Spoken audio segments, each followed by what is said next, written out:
Hi guys, কেমন আছো সবাই? আশা করি সবাই ভালোই আছো। Welcome to my new blog. কাল ছিল আমার মায়ের বার্থডে, তাই আমরা বার্থডে সেলিব্রেশন করতে পৌঁছে গিয়েছিলাম সল্ট লেকের বাবু কালচারে। ওখানে ওরা এত সুন্দর করে আয়োজন করে দিয়েছিল যে আমার মাও যেমন খুব খুশি হয়েছে, তেমনি আমারও মনটা ভরে গেল এরকম ভাবে বার্থডে সেলিব্রেট করতে পেরে। প্রতি বছর মাকে বার্থডেতে আমি রেস্টুরেন্টে খাওয়াতে নিয়ে আসি ঠিকই, কিন্তু রিচুয়ালস গুলো পালন করা হয় না। আজকে রিচুয়ালস গুলো পালন করতে পেরে মনটা খুবই খুশি লাগছিল। আমি ওখানে গেলে ওদের আমপান্না শরবতটা অবশ্যই একবার ট্রাই করি। আমি এখানে নিয়েছিলাম মহাভোজ থালি। ওদের মাটন আর ভেটকি মাছের পাতুরি আর ফিশ ফ্রাইয়ের স্বাদ ছিল অতুলনীয়।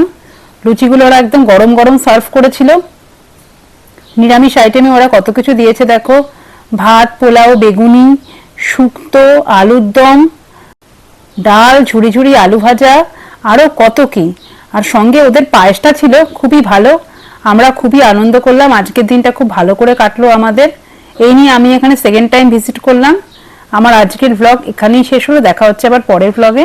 আমার ভিডিও তোমাদের ভালো লেগে থাকলে লাইক, কমেন্ট, শেয়ার করো আর আমার চ্যানেলটা সাবস্ক্রাইব করে পাশে থেকো প্লিজ।